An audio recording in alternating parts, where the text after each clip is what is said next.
welcome back to the Happy Horse Nutrition Podcast, where we discuss and deconstruct all things equine nutrition.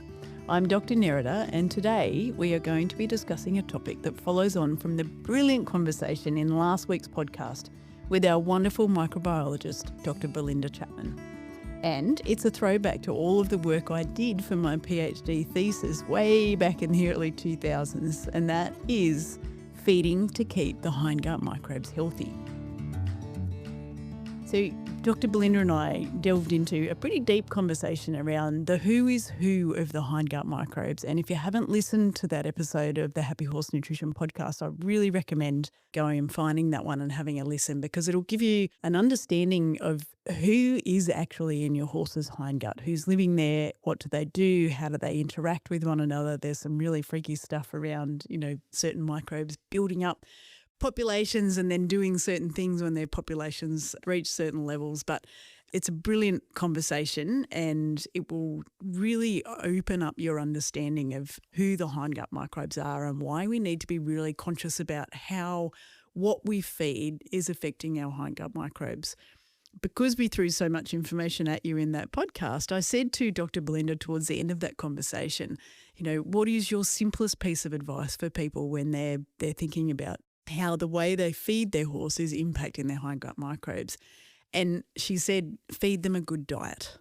So it's perfect advice, and I agree wholeheartedly, because what your horse eats is also what their hindgut microbes are eating. So depending on what you're feeding your horse, it has a massive impact on what the microbes are being fed, and then that flows on to impact who takes over in the hindgut, and whether, if you're feeding a good diet, then you'll be supporting the good microbes. If you're feeding a bad diet, then you'll be supporting the bad microbes. So everything comes down to, what is going into your horse's mouth, and then how is that affecting the microbes in the hindgut. So if you haven't listened to the conversation with Dr. Belinda, I really recommend you do that. You can listen to this podcast first and you'll still get a ton of value out of it, but it'd be great to go back and review the who is who in the hindgut with Dr. Belinda. So, yes, supporting a healthy hindgut microbe population does come down to what you feed your horse. And what we are wanting to create in your horse's hindgut is that they have, a really abundant population of the good bacteria and the good fungi, so that the good microbes in the hindgut. And what we want to avoid is that we don't support a strong population of the bad microbes, which are predominantly the bad bacteria. We also want to create a lot of microbe diversity. So Belinda and I talked about how the more diverse the microbes are in the hindgut, the better the horse's health will be. And in fact, what researchers have shown really recently in the last year or two is that the more diverse the microbes in the hindgut, the better a horse's performance. And, the mind-blowing fact is that a foal's hindgut microbe diversity affects their performance later in life. So diversity is incredibly important, and the way we create diversity is through diet. So what I'm going to cover in this podcast is, what does a good diet look like that will support an abundance of the good microbes, and also a diversity of the good microbes, and also keep the bad microbes and their populations limited, so they're unable to take over and create all the really devastating health effects that they will create, and also the devastating performance effects. So they will, flatten a horse's performance completely and make them unwell to the point that they can't perform in the tasks that you want them to perform when you're feeding in a way that is building up the population of the bad microbes. So I'm going to cover 4 broad areas of nutrition that you need to focus on when you're thinking about feeding the hindgut microbes. And they basically come down to 2 areas. So the first one we're going to look at is do no harm. So in the way you feed, you want to do no harm to the hindgut microbes. And then the second, we will look at how to do good for the hindgut microbes. So how do we feed in a way that is going to support the abundance of good microbes and also the diversity of good microbes. In the do no harm category, there is 2 things that you must avoid doing in your horse's diet in order to do no harm to your horse's hindgut microbe population. And they are to minimise the amount of grain you feed and also be very careful to feed the amount of grain you feed in small meals. And then the second is to never feed raw grains. So if you're feeding grain, to never feed raw grain. Let me go into both of those in detail. So the first one is minimize grain and feed in small meals. Grains are not a natural part of a horse's diet. If you go back and listen to our very first podcast where we talk about feeding your horse like a horse, I talk about how horses have evolved over 55 million years and their diets were forage and fibre based. So the horse's gut has never developed really strong mechanisms to digest grain. And the most obvious of these that we know through research, so through others' research and also through my research, is that a lot of horses actually lack the enzyme amylase. So enzymes are like little pairs of scissors that cut up a specific nutrient in a horse's diet. So the enzyme called amylase is a very specific starch digesting enzyme. So when horses eat grain, the reason we feed grain to horses is because they contain starch. So if you take a piece of corn or maize or a piece of barley or a grain of oat and break it open, you'll see white stuff in the middle of the grain. That white stuff is the starch, and it's the same as, so white flour is essentially grain starch. So that's why we feed cereal grains to horses, because that starch is really high in energy. But all starch is glucose molecules all joined together. And what the amylase enzyme does in the horse's gut is it comes in and it chops up that starch into much smaller pieces. So not into single glucose pieces yet, but it's the first and most important step in starch digestion, where it breaks the starch down essentially into little sugars. And then there's other enzymes in the gut then that take those little sugars that the amylase creates and cuts it up into single glucose pieces.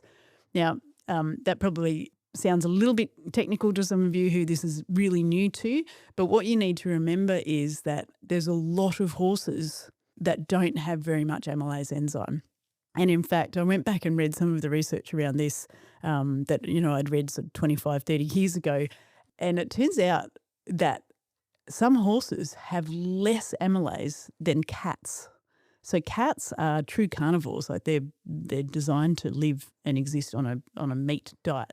And so they have very, very little need for amylase because there's not a whole lot of starch in their diet. There might be some glycogen, I guess, in the muscles of the animals that they're eating, which is very similar to starch in that it's glucose all joined together. But cats have very little need for amylase, and yet some horses have got less amylase than a cat. So those horses essentially don't have the scissors they need to cut up the starch in grains. And that means that they have very limited capacity to actually digest the starch.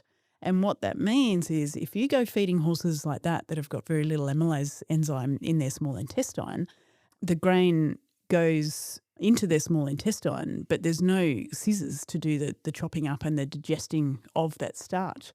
So a lot of the starch ends up in the hindgut.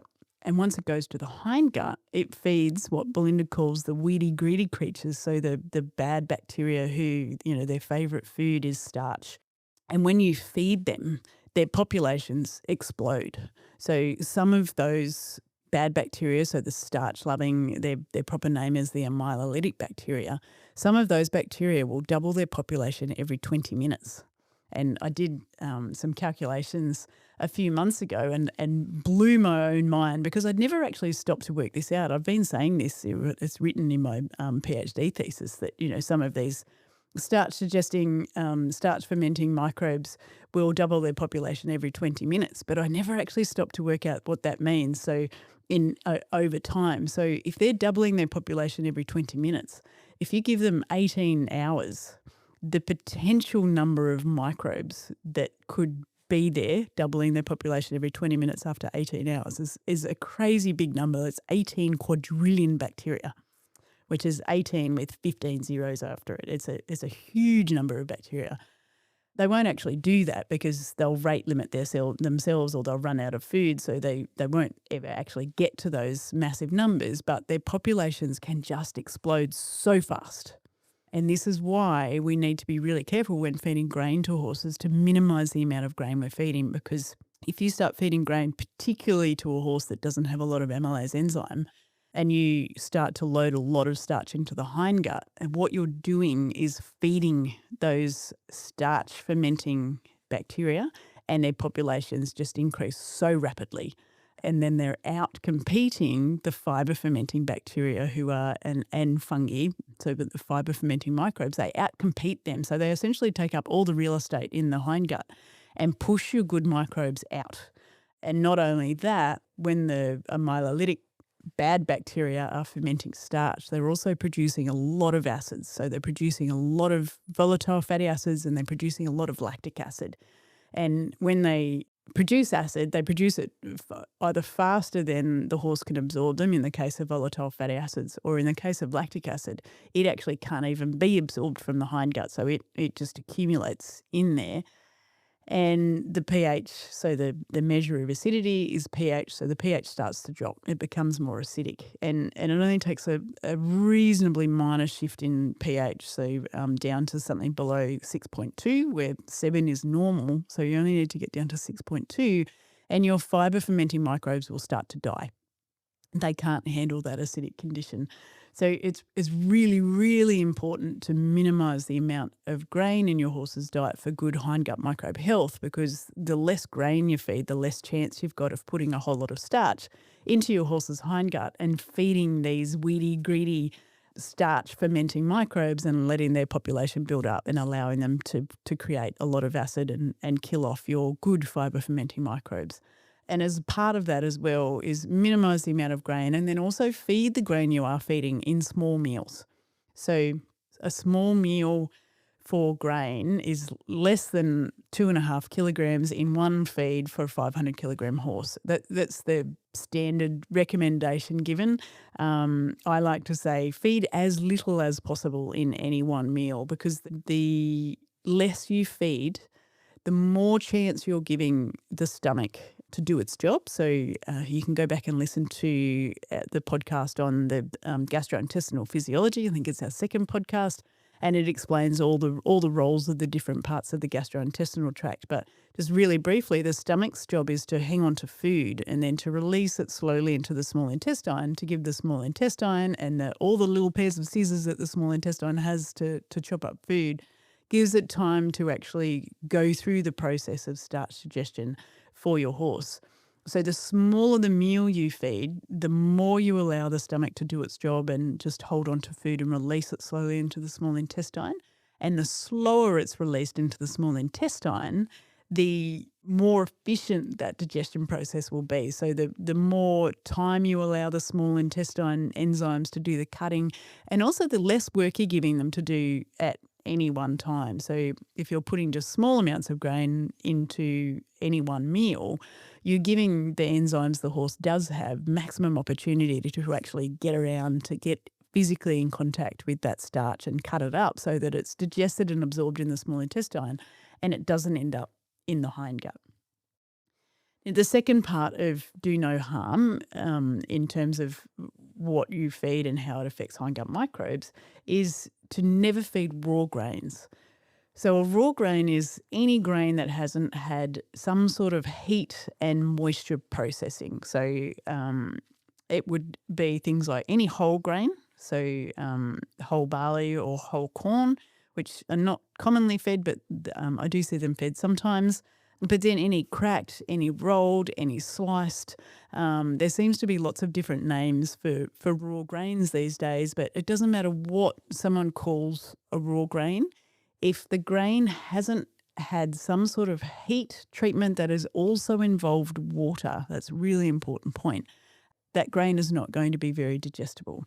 So grains that are heat processed are things like extruded grains, properly micronized grains where they actually add water to the grain before they micronize it. Steam flaked grains where the steam flaking is done well. So if the grain is given an adequate amount of time being steamed during the process before it's flaked or steam rolled. Boiled grains are amazing because you've got the temperature of the boiling and you've also got all that water in there. So what the heat and the moisture does, and this was the main topic, I guess, of my PhD thesis, was how do we process cereal grains to make them safe to feed to horses? And what I was looking at was how do different heat treatment processes change the starch structure from the cereal grain so that it's more digestible in the small intestine, which then meant that less starch was reaching the hindgut and disrupting the hindgut microbes. And what we found was that anytime there is adequate heat and adequate moisture, then you do get a significant increase in starch digestion in the small intestine, which is brilliant for hindgut microbe health because you're putting less starch into the hindgut when you feed those cooked grains. So our research showed that extruded grains were the most digestible, and that's simply because of the extent to which extruded grains are processed. So they're processed under pressure with heat and moisture, and that gives maximum disruption of the starch molecule. So what you have to remember about starch, or what's really good to understand about starch, is that when you look at, so if you break a grain open, so let's say we take a piece of barley and we break it open and we can see the white stuff in the middle. Now, if you get a really, really high-powered microscope and look at that white stuff in the middle of the barley, what you'll see is things that look like golf balls, like literally like white golf balls. And that's the starch. So starch is not hanging around in the grain as this long opened up string of glucose molecules all joined together, ready to be cut up by the horse's starch digesting enzymes. The starch is rolled up in these tight little balls. And when the poor little enzyme scissors come along to try and chop some glucose off it, that ball is rolled up so tightly like a golf ball that it's very, very difficult for them to find any starch that's exposed enough that they can actually chop some of the glucose molecules off to allow it to be digested and then absorbed into the small intestine.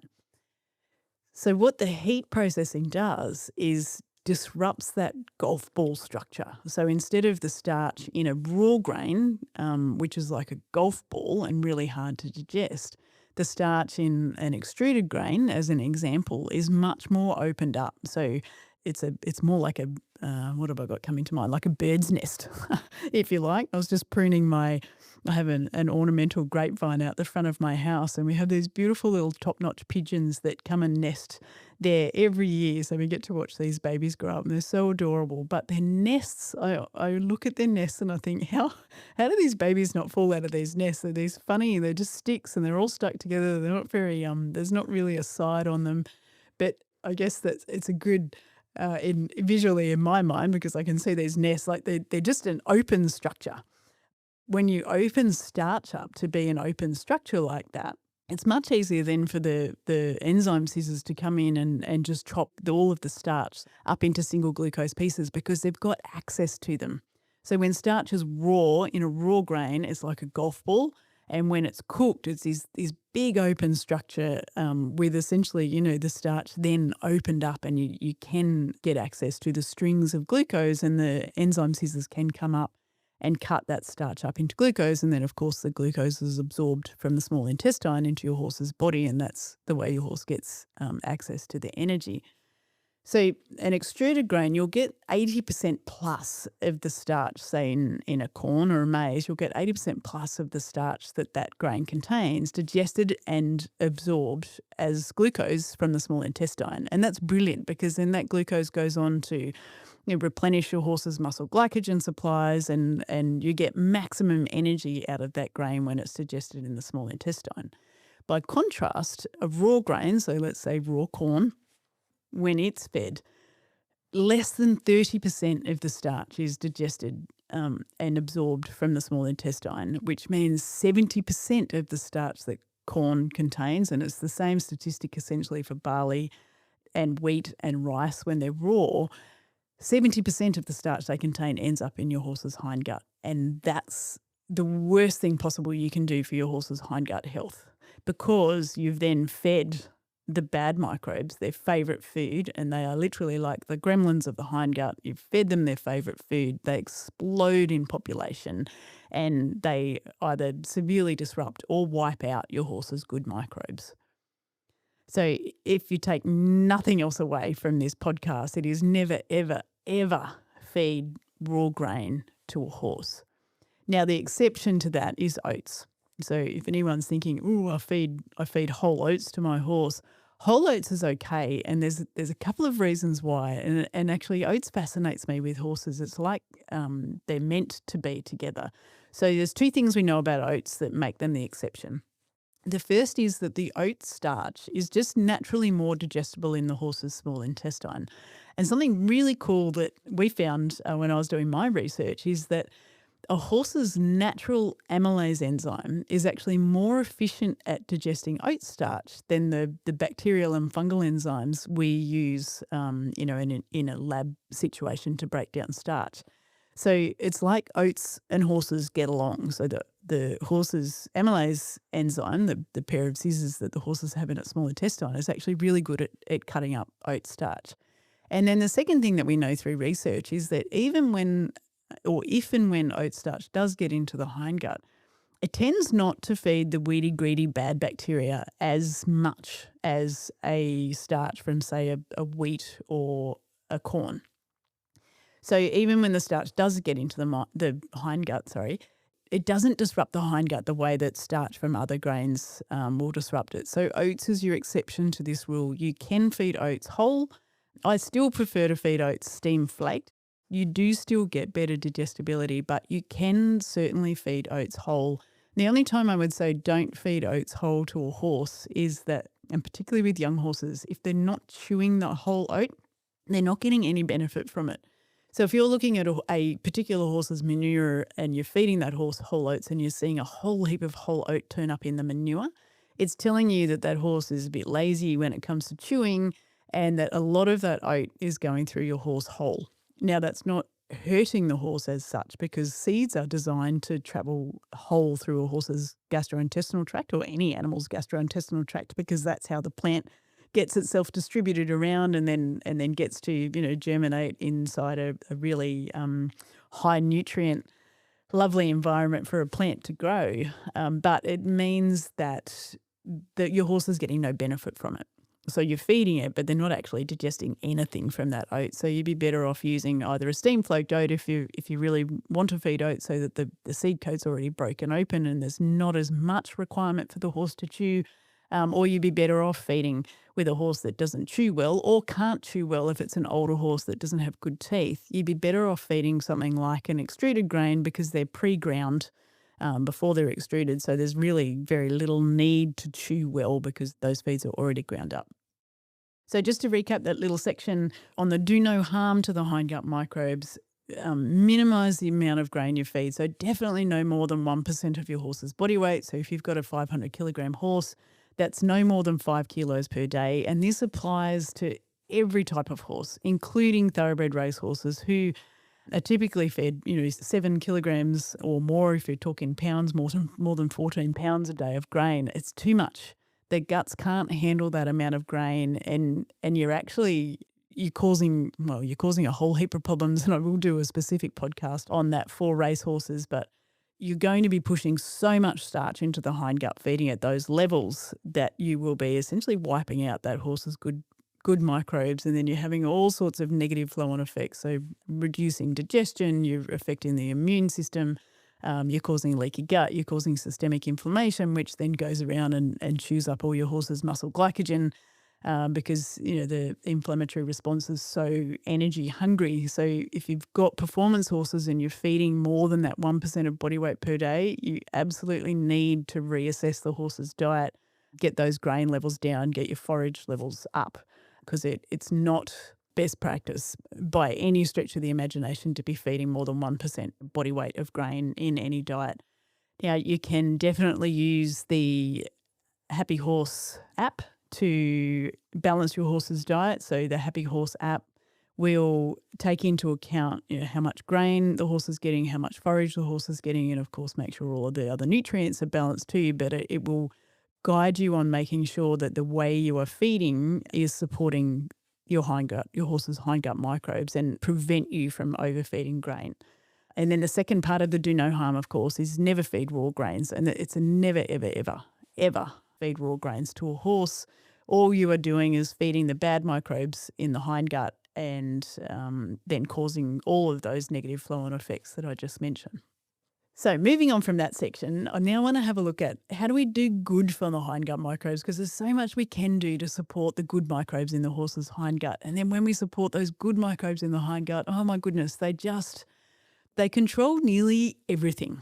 So they will control your horse's behavior. So if you're feeding in a way that is supporting your horse's good hindgut microbes, you're going to have these horses that are so content and they're happy and they're willing and they're calm, but they're responsive. Like it's a beautiful thing to have a horse with healthy hindgut microbes, because they're just such beautiful animals to be around, and they're a lot safer and they're a lot nicer to ride. So there's a lot of reasons to strive for excellent hindgut microbe health, because it just does so much good for your horses.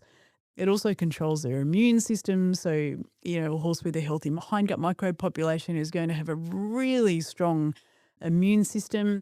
They produce all sorts of hormones and neurotransmitters for your horses. They maintain your horse's gut wall so that your horse doesn't end up with leaky gut and the systemic inflammation that I just mentioned. And this is really important, particularly if you've got horses that are expensive to feed because they're not good doers. When you feed in a way to maximize your horse's good microbes, you're also getting the most efficient digestion of the forages and fibers that you're feeding in the horse's diet.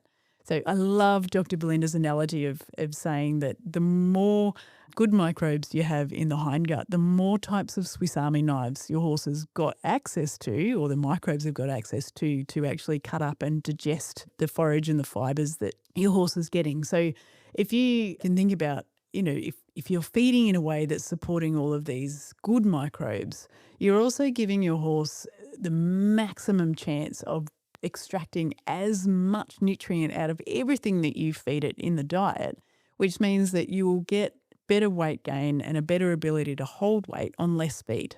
And that's brilliant when you're feeding, big thoroughbreds cost a lot to feed when they just won't hold their weight easily, because you have to pour so much feed into them. So if for no other reason, feeding in a way that supports the good microbes in the hindgut will mean that it costs you less to feed your horses to maintain the weight and muscle that you want them to maintain. So on the do-good side of this hindgut microbe equation, we've got feed lots of forage and feed a diversity of forage and fibre. So let's have a look at both of those in detail. The first one's a bit of a no-brainer. So feed lots of forage. And by lots of forage, I mean a minimum of 2% of their body weight. That's my preference. So some performance horses will get down a little bit lower than that. But the absolute bare minimum is 1.5% of body weight. So if you've got your average size 500 kilogram horse, then the minimum amount of forage that they should be fed per day is 7.5 kilograms per day. That's the minimum, like the absolute bare minimum. My preference is that we should be feeding 2% of forage per day, which is 10 kilograms of forage and or free access to pasture. So it's the My Happy Horse Nutrition app will estimate for you a horse's pasture intake, but it's a lot harder to talk about how much pasture a horse is eating on a percentage body weight basis unless we know what the rest of the diet looks like. But lots of forage is a minimum of 2% body weight or free access to pasture or some combination of both. So if you've got a horse that's out at pasture for 12 hours a day, then your hay that you might feed might be 1% of body weight, because we're assuming that they're eating half of the forage that they need at pasture, and then we're feeding them the other half of the forage that they need in hay, something like that. It's a reasonably complicated area of nutrition when you start moving into using pasture. The Happy Horse Nutrition app does a brilliant job of this, and we've put so much work into the forage intake estimations to make sure that your horse's diet is calculated accurately based on the forage that they've got access to. But if we're talking about horses that are just on hay, it's 2% of body weight minimum, so 10 kilograms of hay per day. In feeding lots of forage, essentially what that is doing is providing a lot of food for the bacteria and the fungi that you want in your horse's hindgut, and allows them to have really robust populations. So when they've got lots and lots to eat, they'll keep multiplying. They multiply a lot slower than what the bad bacteria will multiply. So say a lot of your good microbes, it takes them 18 hours to double their population. Now, as a human, It takes us, they say 9 months for pregnancy. It's such a fallacy. It's 10 months. I don't know how the human race has fallen for the fact that a pregnancy is 9 months. But anyway, it takes us 10 months to reproduce. So when you think about bacteria and we say they double their population every 18 hours, it's like, man, that is so fast. And it is fast. But remember I said that the bad bacteria double their population every 18 minutes. And after 18 hours, you would have 18 quadrillion of them. So to put how slow the good bacteria double, if you have 2 and you wait 18 hours, you've only got 4.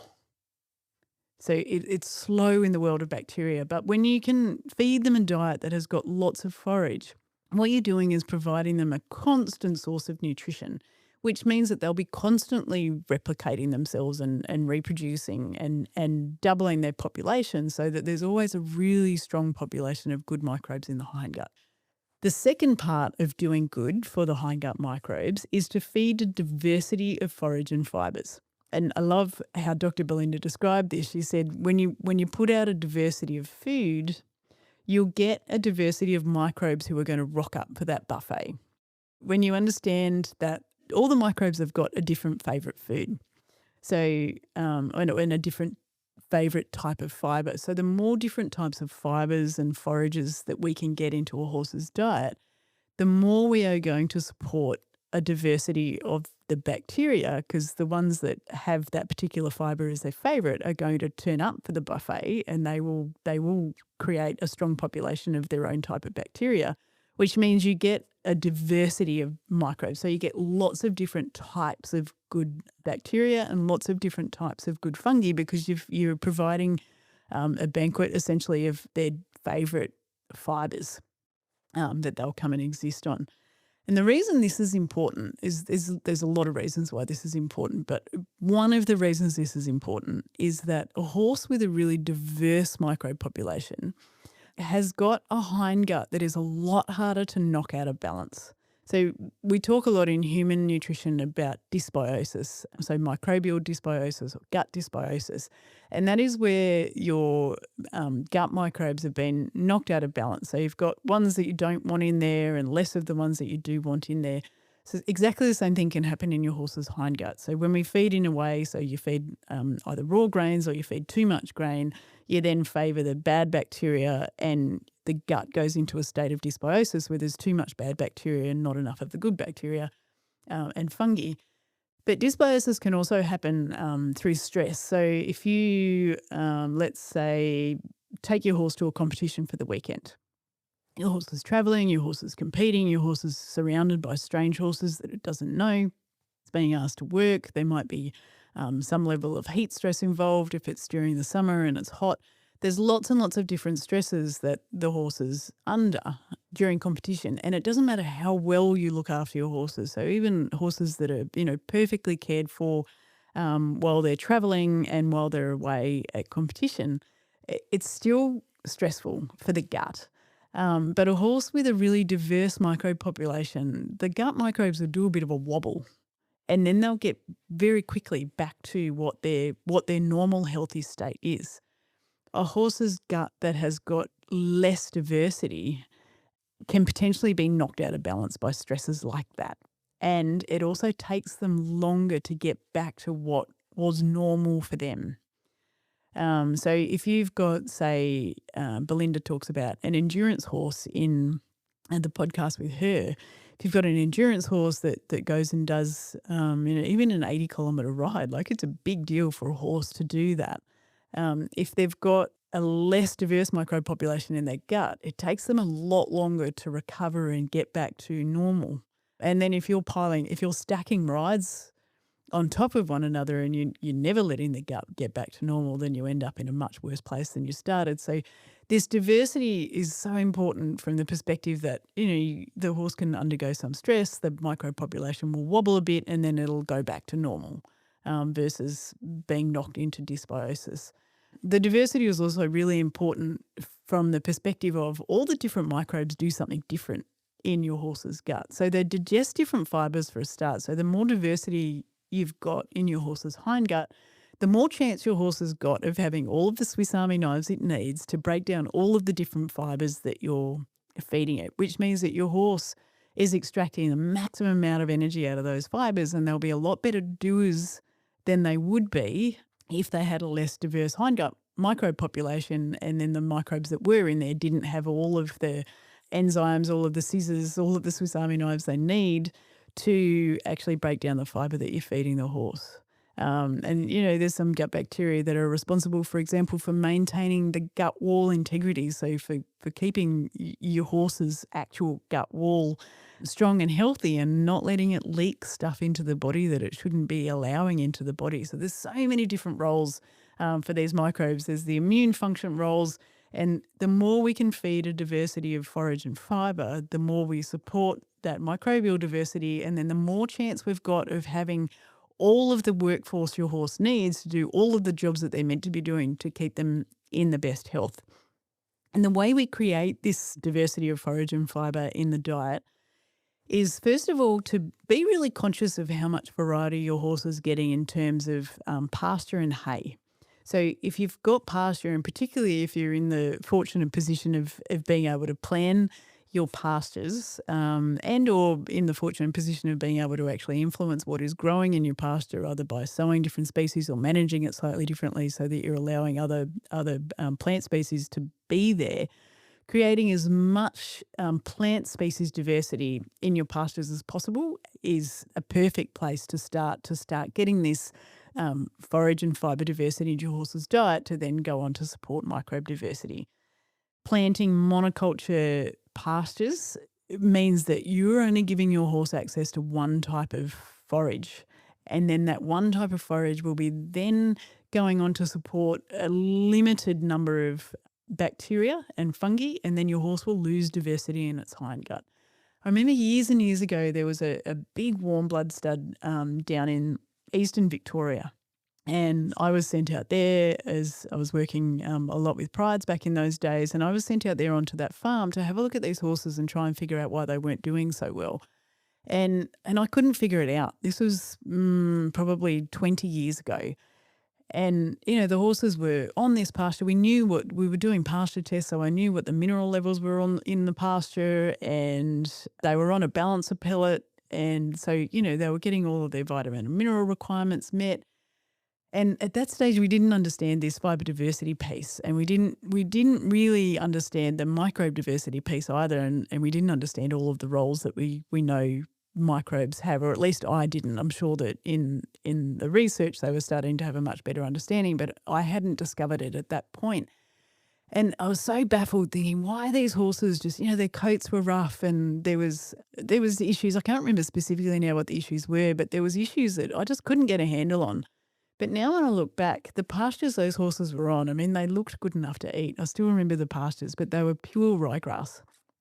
It wasn't a ryegrass issue, so a lot of you will hear me say that and go, well, it's probably the ryegrass, because ryegrass can have a lot of mycotoxin issues. It wasn't that. We knew that it wasn't that. The horses just weren't doing well. And I look back now and I think, far out, the diversity of ingredients in those horses' diets was so minimal.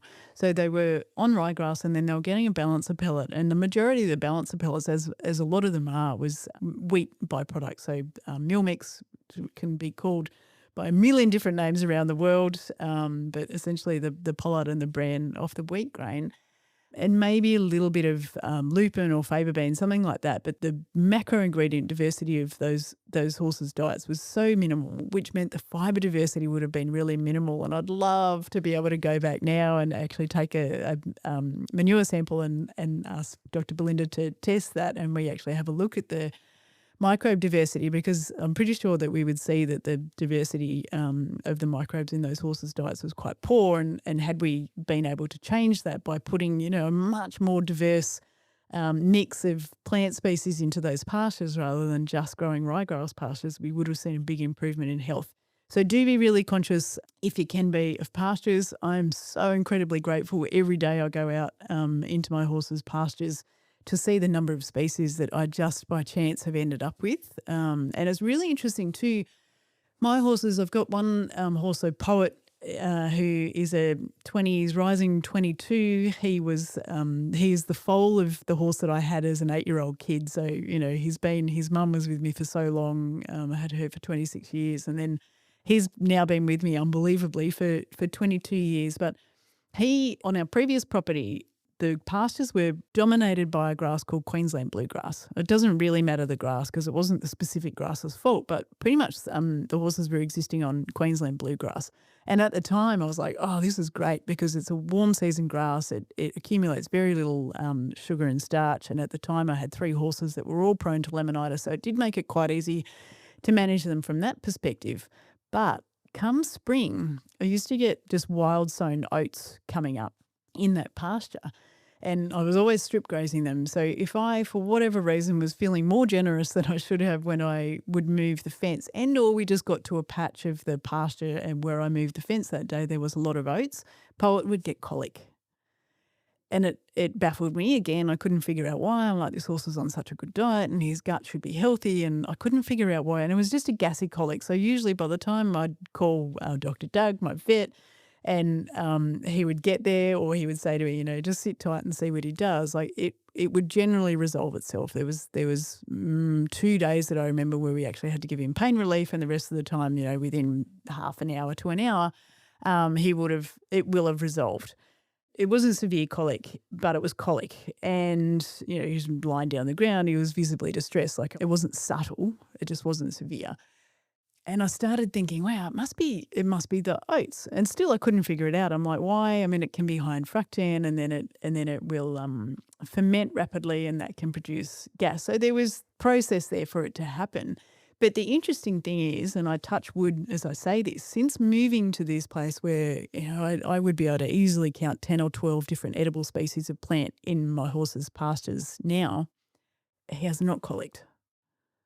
Definitely touching wood, but there are a number of research papers to show that horses that have got more diverse hindgut microbes are also at much lower risk of colic. So it's really important to increase the diversity of forage and fibre in your horse's diet, to increase diversity of the microbes, because you will do things like reduce their risk of colic. And, colic kills way too many horses because of the way we feed them. And this is one thing you can do that will reduce your horse's risk of colic. I've absolutely seen it with my boy. And I know also from, so I work a lot with breeding farms in Japan, and going through this exact process, feeding less grain, feeding more forage, and feeding a higher diversity of forage and fibres. I've taken farms up there from having massive problems of surgical colic. So, lots and lots of horses every year having to have surgical colic. And on my visit up there last year, I think they'd had 1 surgical colic out of hundreds of horses, which is a massive difference to what they had been doing prior to me working with them 5 or 6 years ago. So it definitely makes a difference. I see it in my work. I see it in my own horses. So do be really conscious of increasing fibre diversity. If you're feeding hay, it's easier, because you can, instead of just feeding one hay, you can feed multiple different types of hay, and then you're bringing in different types of forage and different fibres, and improving your horse's diversity that way. So when buying hay, like it's always been, and I never thought about this as a nutritionist, prior to the last 4 or 5 years, really, it's been, you'd see a horse that was just on oat and hay, or just on Rhodes grass hay, or just on Timothy hay, or just on orchard grass hay, or Bermuda grass hay. There'd be one specific type of hay that horse would be on, and then the rest of the diet was fed on top of that. But it might be a balancer pellet with a small amount of hay, or chopped hay, or chaff, we call it in Australia. But there was very, very little forage diversity in those diets, because the majority of the diet was made up by one type of hay, or sometimes 2 types. So you might have, a grassy hay and then lucerne or alfalfa fed alongside that. So what my preference is now is to feed as many different types of hay as you can, and that increases the fibre diversity, which will then improve your horse's hindgut microbe diversity, and you'll get all of these benefits that we're talking about.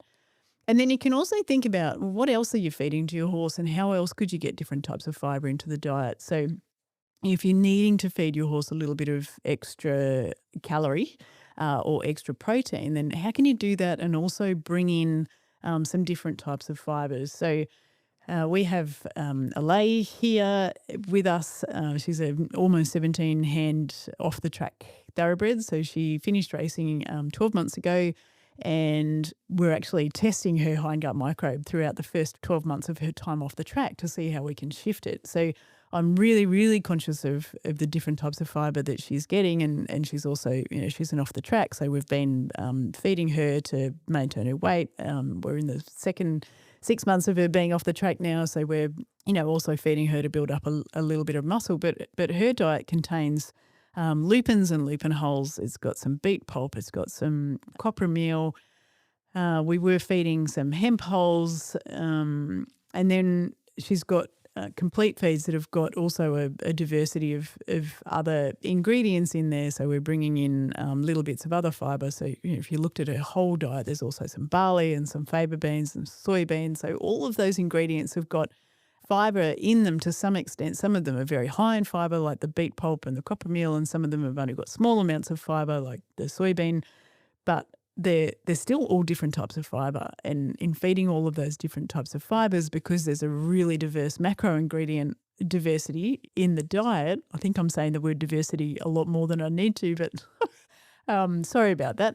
But there's so much ingredient diversity in that diet that hopefully what we'll see is that her microbe population is becoming much more diverse as well as time goes on. So when you're designing your horse's diet, if you're designing it using the Happy Horse Nutrition app, or you're designing it with a nutritionist, or you're designing it yourself, when you design your horse's diet, just try and get as many different ingredients into the diet as possible, because, and particularly those high fibre ingredients, so your lupin hulls and your sugar beet pulps and your copper meals, things like that. And you can go to chia seeds and hemp hulls and flaxseed meal, like they're all really nice fibres, but get as much ingredient variety into the horse's diet as possible. There's a whole heap of nutrition benefits, which I won't talk about just now, but the benefits from a microbe diversity population are enormous.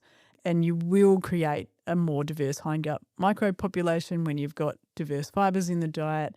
And, going back to where we started with this podcast, it's exactly what Dr. Belinda recommended, to support a healthy hindgut microbe population. Give them a good diet.